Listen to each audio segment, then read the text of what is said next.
Hi, this is Claire Maldarelli, and I have with me Marion Nessel, who has been, I would say, in the food politics scene for the better part of, I don't know, you tell me later, but for at least the past couple of decades. And this will be an interview focused on ultra processed foods, and it will be part of a larger package. Uh, on ultra processed foods and their influence on our health.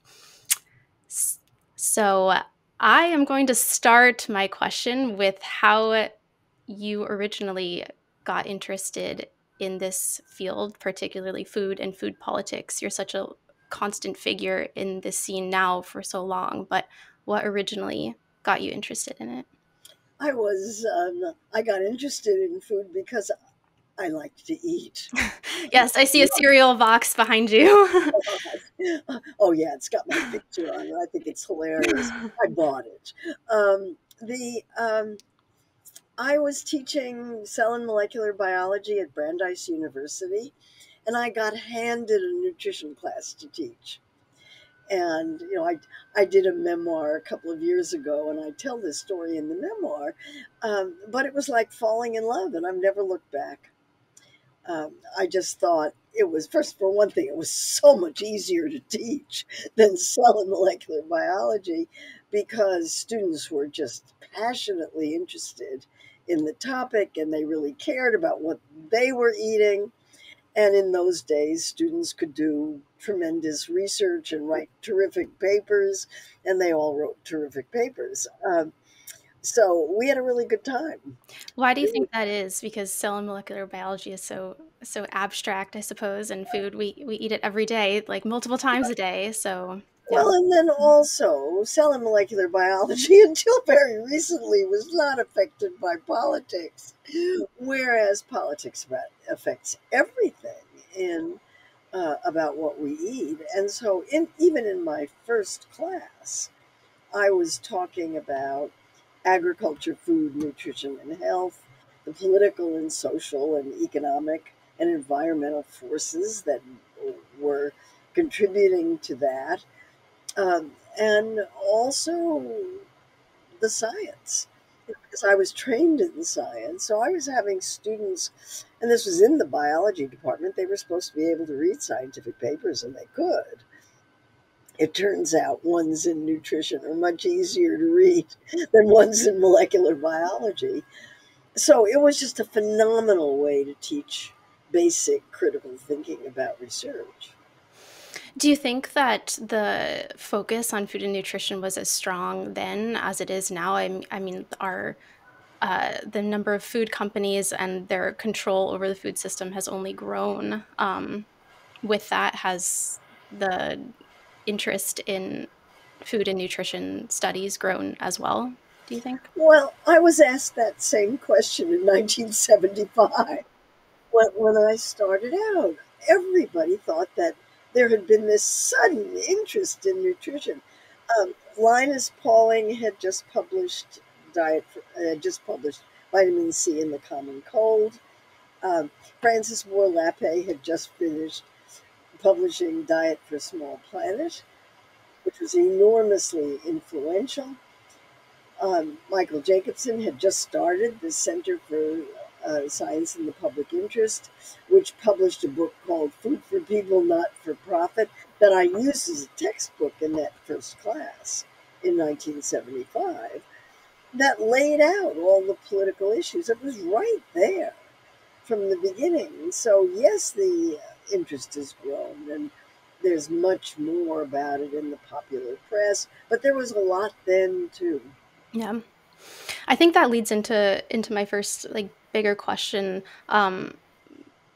more specifically on ultra processed food, and they have headlined much of the nutrition and health news over the past couple of years. Mhm. Yet the term itself is still somewhat ambiguous and confusing to many Americans, at least.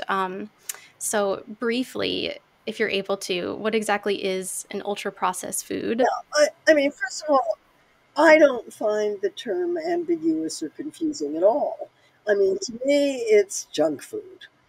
It's a category of junk food that's industrially produced, designed to be profitable and addictive, usually contains a lot of junk, additives, color, flavor, texture additives, sometimes a lot of sugar and salt and saturated fat, but not always. And you can't make it in home kitchens. So it's a defined category of junk foods. They always used to be called junk foods. Everybody knows what a junk food is, really. Where the arguments are is at the margins. Okay, there are some ultra processed foods that aren't as junky as others, whole wheat bread, for example, or the other standard example is commercially produced yogurt that has a lot of sugar in it. But beyond those examples, and there are very, very few of them, so there's no point in focusing on them. The evidence is really very clear that the products that meet that definition, Doritos instead of corn on the cob or canned or frozen corn, um, are associated with poor health outcomes. And the number of studies is in the thousand by now. I mean, there have been literally hundreds of studies linking ultra processed foods with um, obesity, type 2 diabetes, heart disease, cancer, poor cognition, overall mortality, practically anything that you can think of. Um, okay, those are observational studies, and they show correlation, not causation.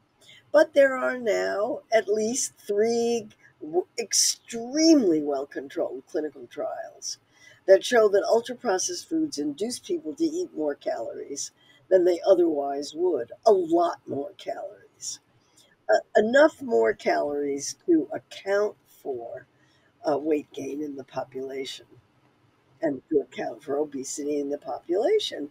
And these studies are short term, but there are now three of them. And they were done under extraordinarily well controlled scientific conditions. I think they need to be taken very seriously. When I'm at my most hyperbolic, I say they're the most important studies done in nutrition since vitamins. I think they're really important studies. Um, so the subjects in those studies who were in locked metabolic wards, where they couldn't lie or cheat about what they were eating, couldn't tell the difference between the two different kinds of diets they were put on. The diets were matched in protein, fat, carbohydrate, vitamins, minerals, and fiber, and palatability. And so now the investigators are trying to figure out what it is about these foods that encourages people to eat so much of them. Because the difference in calories is 500 to 1,000. The three studies show the minimum was 500, an average of 500 calories more a day. And in the more recent study, it's 1,000, and the one that was done in Japan was 800. I mean, that's a phenomenal result. Usually, dietary studies, if they can find a difference of 50 calories, they think they've performed a miracle. 500? I mean, an astonishing result.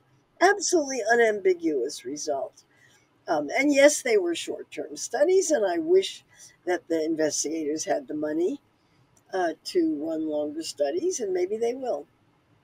Do you think calorie intake is the most important concern when we're talking about ultra processed foods? I know there's so many food additives in them and other things that people kind of try to focus on, but to you it seems like calories are maybe the Yeah, most important thing. I'm a calorie person. I think you can explain a great deal of the rise in chronic disease. You certainly can explain obesity from calories. Um, what the causes of that are is much more complicated. But the idea that obesity is the result of too many calories for the calories expended, that's thermodynamics. You can't argue with that. Why that happens is what's being studied, and a lot of people have a lot of things to say about it. But I think we live in a food environment that encourages us to eat foods that are ultra processed because they're the most profitable, in the food supply, and they were deliberately designed to be irresistibly delicious so you can't stop eating them and you want more. That was their purpose. Whether this is addiction in the formal sense of the word or not, we can argue about. But as one of my friends explained it, Marion, when you eat a salad, you know when you've had enough salad. Put It Oreo, self-regulates itself, you know, yeah. put Oreo cookies or barbecue potato chips in front of me and I can't stop. I mean, everybody has this experience. And so that's what ultra processed foods are designed to do, is to get you to keep eating them because their purpose is to sell food products. Going back to what you said earlier, where you said that, junk food is just another name for ultra-processed foods. When Not, did quite. or Not quite. Not mm, quite. Ultra processed foods are a subcategory of junk foods. There are junk foods that are not ultra processed. Homemade ice cream, not ultra processed, but definitely an indulgent junk but food. definitely an indulgence. Why is it important, or first, when did this term ultra-processed food come to research and, like, the public interest? And Yeah, then second, why is it important to make that distinction between junk yeah. food and Well, it was invented in 2009 by Carlos Monteiro, who's a professor of public health at the University of Paulo in Brazil. He's now retired. But he and his colleagues developed the term to try to understand what was happening in Brazil with the introduction of these new products that were changing the way Brazilians ate, going from a traditional Brazilian diet that was really pretty healthy and based on real foods to one that was based on processed foods. And they could see that what's called the nutrition transition, was occurring, and people in Brazil were gaining weight, and the kids were eating junk food, and all this stuff was happening. And so they developed the term. And the the thing that's so important about the term is that once you have a definition of a category of food, you can go back and look at loads and loads and loads of studies, epidemiological studies, and see which category they divided food into four categories. Three of them are food, and one of them is ultra processed. So you could take the ultra processed foods and look and see what people were eating and how much of the foods they were eating was ultra processed, and do these correlation studies. And the correlation studies have a level of consistency that's kind of breathtaking. So, I mean, they just basically all show the same thing, that the more ultra processed foods people eat, the worse health outcomes they have. It's linear, it's phenomenally consistent. So that in meta analyses that have been done, and there have now been a bunch of those, they all show that ultra processed food intake is correlated with obesity, type 2 diabetes, heart disease, cancers, et cetera, et cetera, et cetera, and overall mortality. So you could do research. And then you could do controlled clinical research. And the point about the metabolic ward studies, particularly the ones that were done by Kevin Hall and his colleagues at NIH, is that Kevin Hall didn't believe a word of it. He just absolutely didn't believe a word of it. He thought that the idea that processing would make any difference at all in what people ate, was just ridiculous, because all foods are processed to some extent. This is a particular category of processed foods. He was floored by the result. It was totally unexpected. He couldn't believe it. So So he again, originally thought that there would be his hypothesis was the null hypothesis, that there would be no difference, that processing would make no difference whatsoever. So he ran a short term study to prove that processing would make no difference whatsoever. And to his astonishment, and I've heard him talk about this many times, he was astonished. Even in light of all of the correlation studies that had already come out, he But still they were went and correlation studies. Mhm. Everybody lies about what they eat. Right, right. Yeah, that's why correlation studies are criticized because they're based on self reported dietary intake. And you have no idea whether to believe it or not. You have no way of evaluating the quality of that data because people tend to, I mean, there are many studies that show that people tend to over-report intake of foods that they think the investigators will think are good for them, and they tend to underreport consumption of things that are supposed to be bad for them. So you really have, no way of knowing. And so, in a sense, he wasn't paying, those results, all of which showed major improvements in health among people who were not eating ultra processed foods, made him think that there was just something funny about that. And he does, and because he's a superb scientist, he designed a really, really well controlled study in which these diets were astonishingly well matched, so well matched that the participants couldn't tell which diet they were eating. They liked them all. They thought they all were equally good. And they had no idea what was being studied. They just didn't know. They were fed a diet for 2 weeks and another diet for 2 weeks. They didn't realize they were gaining weight. They didn't realize they were losing weight. So I think, this is just a hugely important study. Yeah, I think that was gonna lead into my next question. What is sort of the weight of these studies, like these mechanism studies or non-correlation studies? Not just that it proves what the correlation studies have already concluded, but what else can these studies do that the correlation studies can't? Well, they came out with a result that was so unambiguous that if you were going to issue dietary guidelines, the first thing you would do would be to advise people to cut down on ultra processed foods. But it depends on who you are. So, the Dietary Guidelines Advisory Committee, for example, chose not to consider those studies in its discussion of dietary in its recommendations to the Departments of Health and Human Services and USDA Why is because, that? because the studies were too short. And they said if the studies had lasted longer, they would have shown a much smaller difference in calorie intake. Well, we don't know that, do we? I mean, it's a good guess, but we don't know that. But the idea that they would ignore these studies to me was like ignoring the elephant in the room. There's an elephant in the room, but let's not pay any attention to it. I was kind of flabbergasted Why that have there been so few of these studies? Are they they cost a bloody expensive fortune. or yeah. Yeah, they cost a bloody fortune. You have to, first of all, you have to get volunteers who are willing to be locked up for a month, not leave. And while they're there, to be fed and to be measured endlessly. Everything they eat, drink, and excrete is measured. Um, and their physical activity. I mean, everything about them is measured. They cannot leave. They cannot lie or cheat.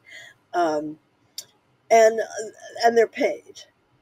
In order to get people to do this, they're paid. So you're giving people a month's salary, and you've got all these people doing all these expensive tests. So it costs a fortune, and people don't want to be locked up for that long. Yeah. So they're very few, very rare, and Kevin Hall is a national treasure and ought to be treated as such.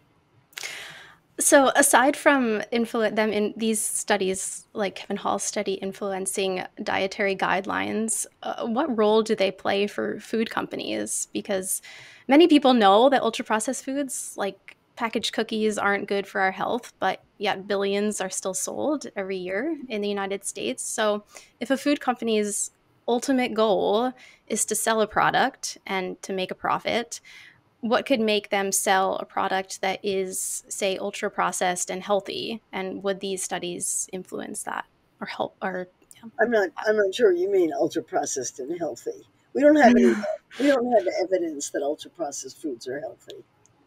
Or, I mean, would there be a way to make an ultra processed food healthy? If Why a would why would you want to? Who would buy it? well, No, if a I mean, you're asking a very complicated question. Look, yes. the food industry is in trouble right now. There are four threats to the food industry right now. One is public interest in ultra processed foods.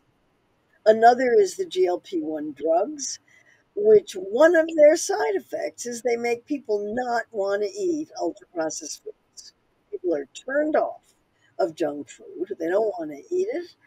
Um, the third is inflation. The price of foods has gone up enormously, so people are buying less of it.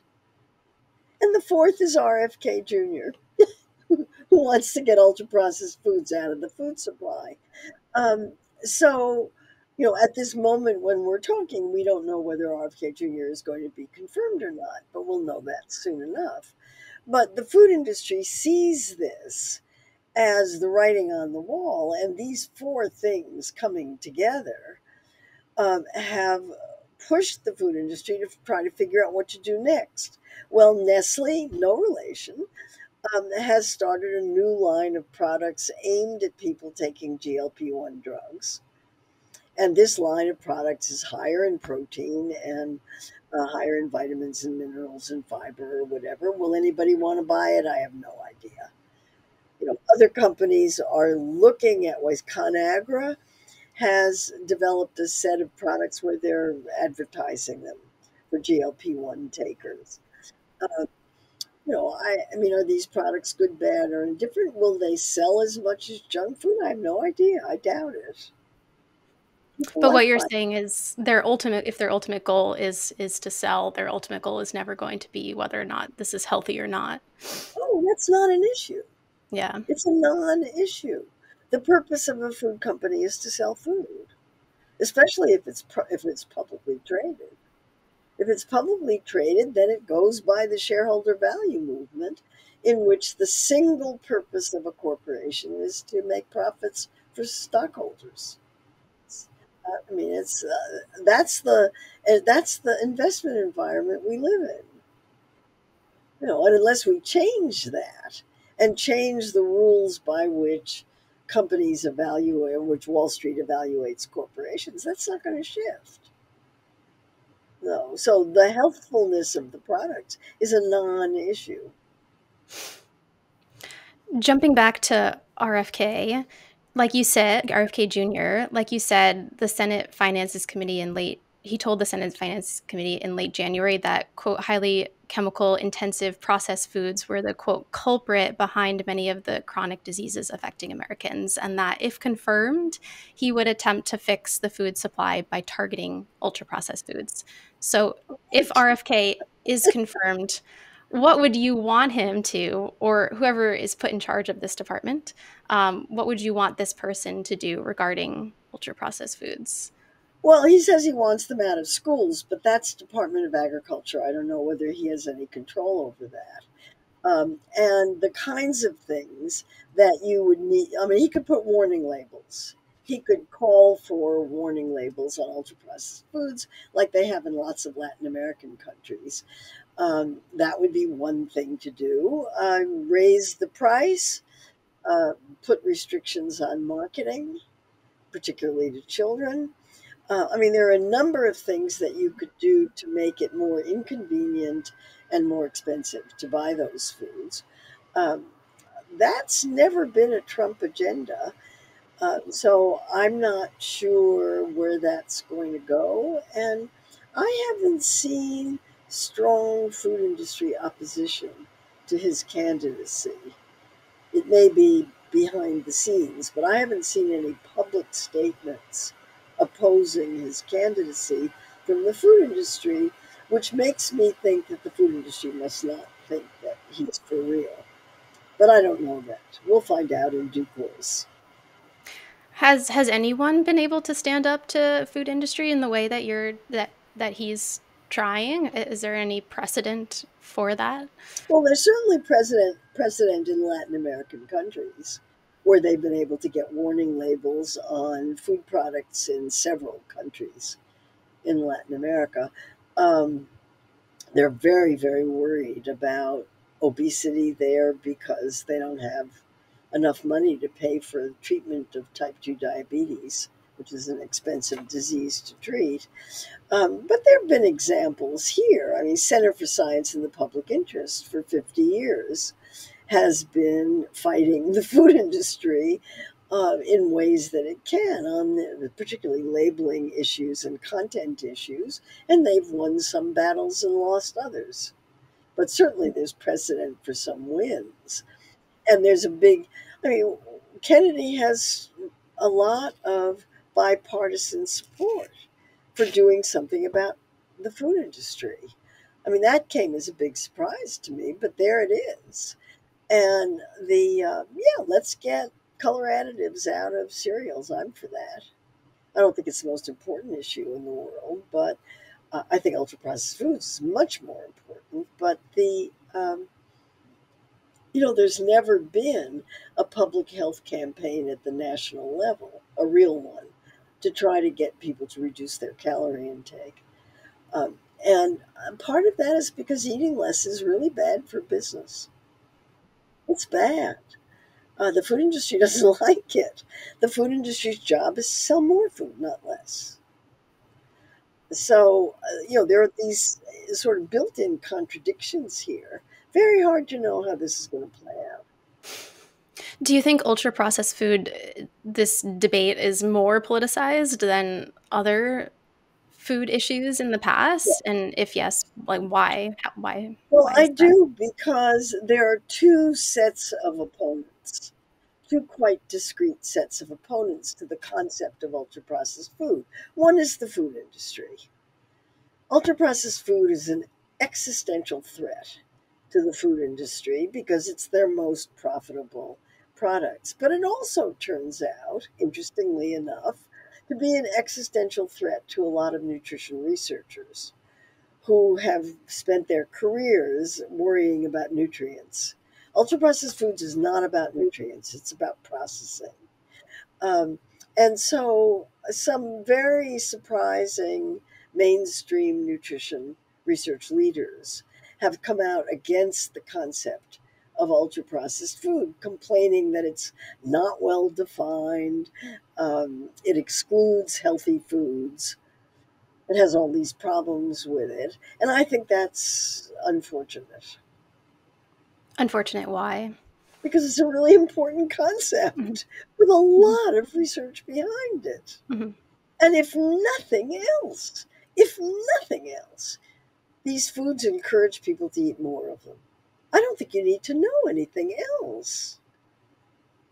I mean, if you're somebody who's struggling with weight and 75% of American adults are overweight or obese, well, here's something you can do.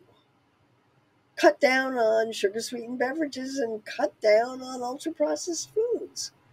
That doesn't mean eating none of them, but it means eating less. And if you can't have these things in the house without eating all of them, don't have them in the house, or buy them in small packages that have to be opened individually. I mean, it seems to me it makes nutrition advising really easy. Not gaining weight would be a really good thing to do for people's health. And it's very, very hard not to in the current food environment. Yeah, I think that was my next question of how easy is it to do? I think a lot of the blame gets placed on individuals, but how easy is it to just say, "Okay, I'm just going to avoid ultra processed foods?" Oh, good Um, luck with that. right, right. They're in front of you all the time, and they're cheaper than healthier foods. So there's a built-in disincentive. Um, the way that I think about it is if you're trying to eat healthfully in the current food environment, you, on your own, are fighting a $2 trillion industry. On your own. You, you know, I mean, these are powerful forces that are in every possible way trying to get you to eat more of their products. In every possible way, by having them displayed, by having them cheap, by advertising them, by having them talked about on social media, by having them seem so normal that to go to a supermarket and not buy sugar sweetened beverages seems like a weird thing to do. What do Uh, you mean by seems so normal, in that, like, the advertising for them makes us not able to see what they're trying to sell us or, yeah. well, yeah, it's part of the landscape. You're not supposed to notice it, and you don't. You have to consciously, the way an advertising executive explained it to me was that if the advertising is successful, it slips below the radar of conscious thought. So it approaches you on an unconscious level. Um, and you don't even realize it's happening. And it's so much this kind of advertising, product placement in supermarkets, you don't even notice it. So It's that makes us almost up against an individual up against an impossible Oh, it's battle. impossible. Also, a lot of the marketing is aimed at kids. So you're dealing with kids who are demanding that you buy this stuff. And, you sometimes, if you haven't got a lot of money, the one thing you can do for your kids that's a treat is you can buy them a junk food. I mean, and there's very good research showing exactly that attitude that low income parents are looking for ways, and they can't buy their kids bicycles, they can't buy their kids cars, they can't buy their kids expensive clothes, but they can buy their kids soda or junk food. um, and this is a way of expressing their love for their children. Well, food industry did a really great job of setting that up. Yeah. Given all of these players and the situation that we're in, what would be your dream scenario? Not one that you think will come to reality, but what would be your dream Well, scenario? first of all, we would get money out of politics. So we would have publicly funded election campaigns, and candidates for office would not be able to spend one penny more than what the public allowed.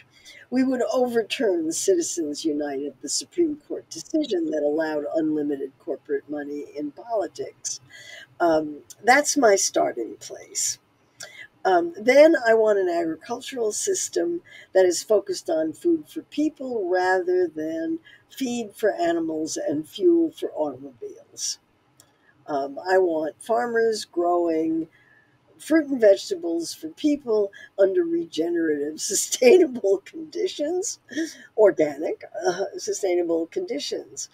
I want universal school meals so kids get fed in school. I want enough money in school so the foods that the kids are eating in school can be healthy. And I totally agree with RFK Jr.'s uh, ask that ultra processed foods be removed from schools. I'm for that totally. I want to see a universal basic income so that poor people can have enough money to buy healthy foods. Dietary guidelines that are straightforward and honest and talk about the need to avoid eating junk food and ultra processed foods. That's my shopping list. What about the role of food companies in advertising? Oh, I'd like restrictions on advertising, especially restrictions on advertising to children. I think advertising junk food to children is unconscionable. And, I once went to a meeting at the White House when the Obamas were in it, and it was a meeting run by Michelle Obama about marketing food to kids. And after the speeches, everybody broke up into smaller groups to discuss what could be done. And in my smaller group, there was an executive from a very large food company who said, I wish we didn't have to market to kids. I really don't think it's right. I wish we could stop, but our stockholders won't let us. So there you have it. There it is, um, phrased as overtly and straightforwardly as you could ever hear it expressed. And so that's what we're up against. And if you, as an individual, are trying to keep your kid from demanding sugar sweetened cereals or other kinds of snack foods that are designed for kids, the drinks, the sweetened drinks that are designed for kids, with millions and millions of dollars in advertising and promotion budgets behind them, you're fighting that on your own. That's pretty hard for individuals to do. Do you think that means individuals should just give up? I think that's a really hard stance to No, be in too. organize. Right. Yeah. Yeah. No, organize, advocate, join organizations. Um, I mean, pull it all together. Yes, there are things that individuals can do on their own. I write a blog, foodpolitics.com. Tomorrow, I'm going to be posting what you can do if you want to express your opinion about what's going on these days. Um, but there are ways of doing it, and everybody says they're really powerful. If a senator or representative's office is flooded by phone calls and letters asking them to do something or to stop doing something, they're going to have to pay attention. So, yes, it's a slow process. Yes, it's a cumbersome process. Yes, food companies have a lot more money than you do. But there are ways of fighting back, and sometimes you succeed. And if you don't fight back, you certainly won't get what you want. I think, yeah, I think those are all my questions. I think maybe that's a great place to end. Thank you. This was such a lovely discussion. Well, you're very welcome.